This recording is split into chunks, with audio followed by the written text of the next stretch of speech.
Greetings, historians. Welcome to Lore of the Dragon. Today, I'm going to be talking about an individual that many have asked me to bring up, and which I finally will be.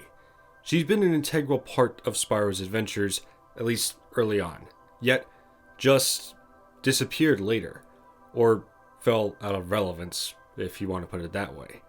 Elora the Faun is a native to the land of Avalar, visited by Spyro after he intended to go to Dragon Shores, a vacation spot with various attractions in the Dragon Realms. But Spyro instead ended up being redirected to help fight a creature known as Ripto. But that is not the beginning of her story, for she seems to be a leader in Avalar the more we see of her.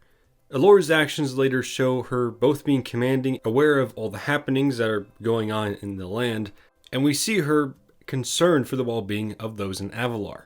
I wonder if this could imply some sort of past of her being raised to be a more leader-like character, or that's just how things ended up happening. Some in Avalar do seem to need a leader, some more than others, so it would make sense that one would rise above the rest to do so.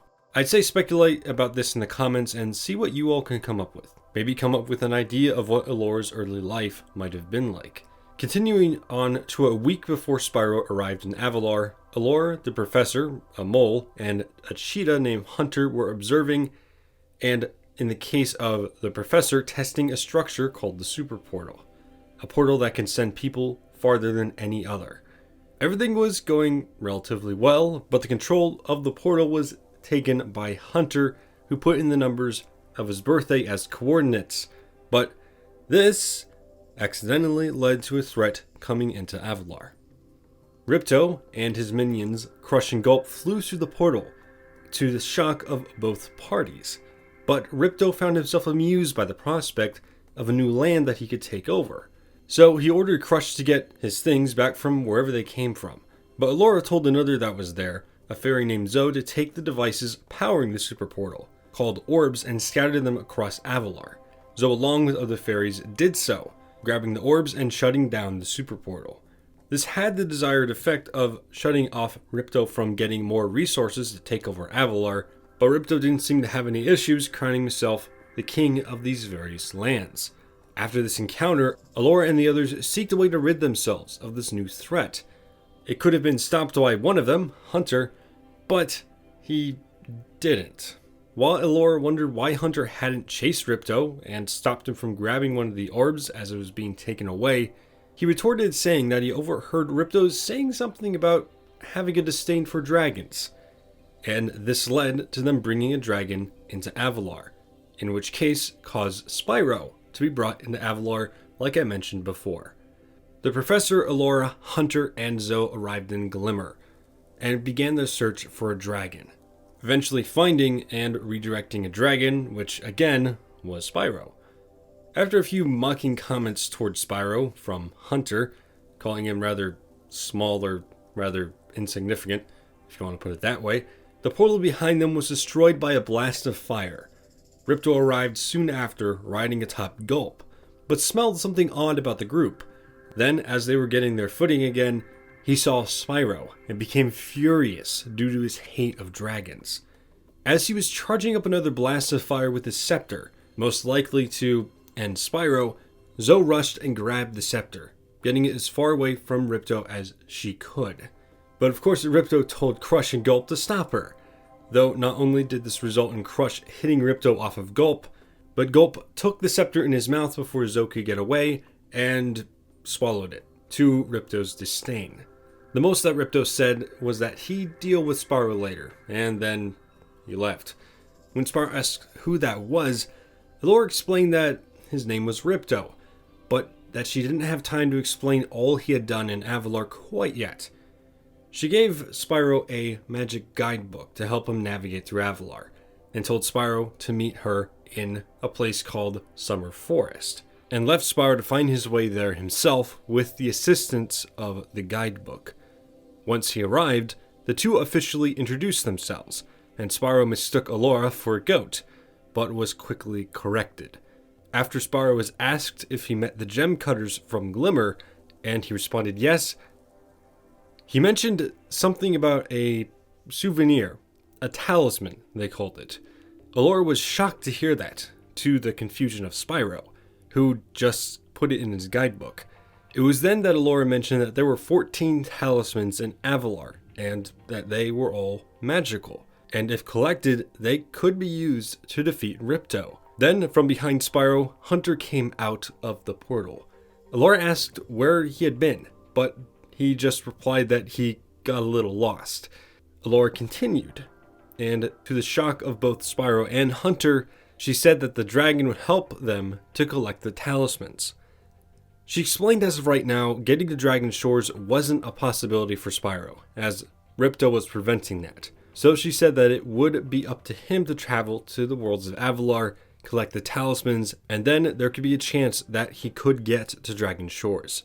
Though Hunter didn't seem too pleased. He asked why Spyro couldn't just go up to Ripto and blast him with fire, and why he couldn't just go collect the talismans. Elora then mentioned he wasn't quite exactly the best at keeping track of his own running shoes, let alone 14 talismans.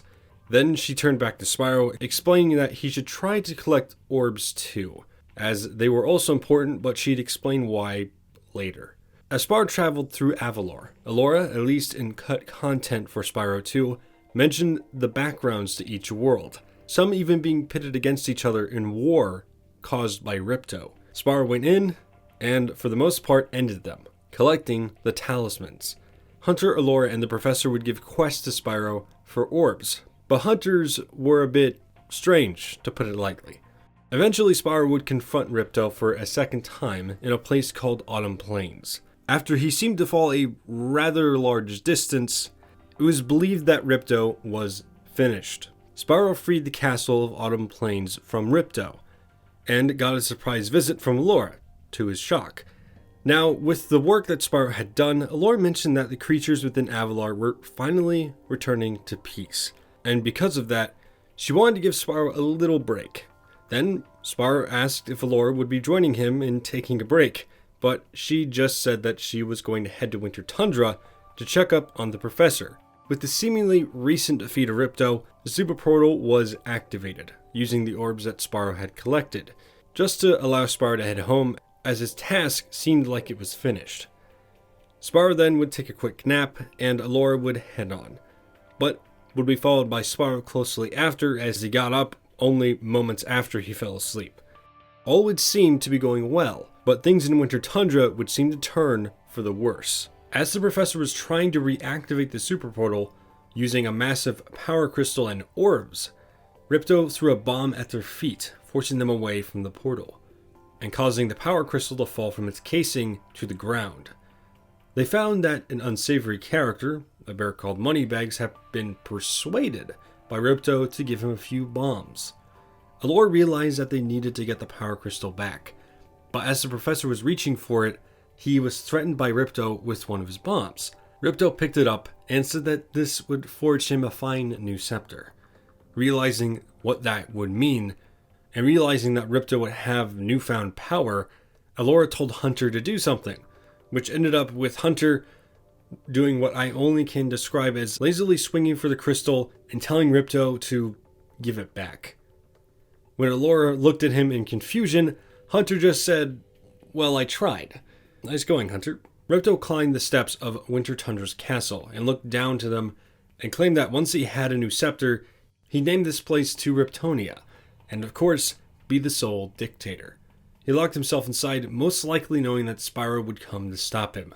But the professor believed that with enough orbs, the door could be unlocked. So, Spyro got to it once more, collected orbs, and had a clear path to ending Ripto's rule. So, Spyro interfered with Ripto's plans again, and defeated him finally within the castle of Winter Tundra. With the land now freed, and most of the orbs collected at this time, the super portal was activated again, and a portal opened to Dragon Shores. Elora seemed rather disappointed that Spyro had to go, but gave Spyro her thanks on behalf of Avalar, and gave him a kiss on his head to symbolize that. The unsavory character of Moneybags was also there, and while Spyro was traversing through Avalar, Moneybags during that time had, bribed Spyro into paying him to continue through Avalar. and Elora knew this full well. So she turned to Moneybags and mentioned that he owed Spyro something, and after the bear didn't comply, Elora asked Hunter to get the gems. So Spyro got the gems and then offered to each of the others to come to Dragon Shores with him, just to take a break. However, Elora told him that they had to clean up the mess that was left behind by Ripto. But just to remind him, Elora said that Spyro could always come back to Avalar through the Super Portal if he wished. So they said their goodbyes, and this will lead up to something that was in the epilogue of the original Spyro 2. In it, we see an attraction in Dragon Shores called the Tunnel of Love, and we see for a brief moment a picture of Spyro and Elora riding together. But along with the picture, it mentions that Spyro missed his chance with Elora. This wasn't in the Reignited trilogy, so you can take it as you will for that. As for right now, if it is a separate version of Spyro, might have had that left open for future stories. I'm not sure. Come Spyro 3, Elora appears at the end of the game, when Spyro had beaten a creature known as the Sorceress, who had stolen dragon eggs just around the time they were about to hatch. She planned to use the hatchlings within to create a spell so that she may live forever, but Spyro, assisted by Hunter and others, stopped her. But after some time, Hunter went missing, and Spyro had begun a search for him. Here he ran into Elora, who traveled with the professor to the dragon's original home, the Forgotten Realms. They shared a brief exchange, once again Elora mentioning that Spyro could come back to visit Avalar, though Spyro again declined, saying that he was out looking for Hunter. Meanwhile, the professor had a secret during that time. He knew where Hunter was, but was told not to tell, and Elora was in on it too. The professor almost said where Hunter was, but he got a kick from Elora just to remind him not to say anything. We see a bit more fondness for Spyro come back in Spyro 3, but it's only for a brief moment.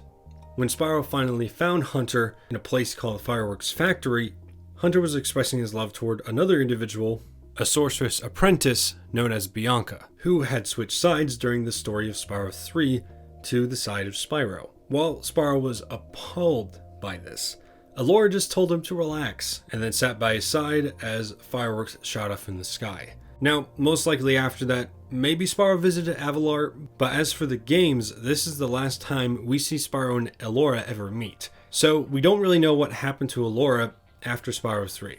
Most likely, she would have gone back to being a leader in Avalar, but from Spyro 3 until Shadow Legacy, a handheld Spyro game, and the last game in the original timeline, Spyro wouldn't even travel to Avalar, as up until Shadow Legacy there was no need. The only reason he went to Avalar was to free it from the Shadow Realm, the dark mirror version of the original Dragon Realms. And despite this, Elora's never seen. According to the Spyro fan wiki, there were plans to include Elora in Spyro Season of Ice, another handheld game, and have her playable in another game called Attack on the Rhinox. Those plans never went through due to time constraints. So, this begs the question if Elora even will be relevant again, mainly in something like Spyro 4, or even beyond. This is where you come in. Speculate in the comments, and let others know what you think. I'll use this video to present what I think could happen, but don't let that stop you from coming up with your own ideas. First, I'd like to emphasize her position as a leader in Avalar, and perhaps us going back to Avalar to help her, or to end something that has to do with the Dragon Realms, or fight something that has to do with the Dragon Realms and Avalar. There's been a lot of people wanting to go back there, and in some cases I think it would be great to go back when the time is right. Again, perhaps there could be some sort of threat to the Dragon Realms, and the only way to beat it is through something in Avalar, which maybe Elora knows about. There could be other ways as well. Maybe a return in some sort of finale of a new trilogy, which has all the original trilogy and new trilogy characters working together to defeat a powerful foe. Maybe something about this fondness we see in Reignited is developed. Though again, if that's even a thing anymore, that's up to the future. I won't be going too far into it because that's a rather strange topic. Anyhow, that'll be it for me. If you want to stay updated on stuff relating to the channel, follow me on Twitter, or keep an eye out on my community tab here on YouTube. Or if you just want to talk to people in the community, feel free to join my Discord. The link will be down in the description below. As always, Patreon time. I'm going to give a shout out to Abyssal Blue and Echo Restored for the red gems, Azel for the red and green gem, and finally Kiasu Shin and Lifegiver 100 for the blue gems. Thank you all so much. I'm honestly blown away that anyone would give me money for this, because honestly this is me talking to a microphone in a closet. So there you go. Now, right now the Patreon is mainly a tipping jar. All of it goes back into the channel to pay off commissions I get for something like the Reignited Legend thumbnail. So if you want to see something like that, you can go support me over there, and I can see about getting more commissions for maybe custom thumbnails for every other video. We'll see. Hopefully in the future I can get you guys merch or maybe some sort of special permission. I'm not sure. We'll have to figure it out. But anyway, that's going to be it for me. I'll see you all the next time we talk and speculate. Stay safe, historians.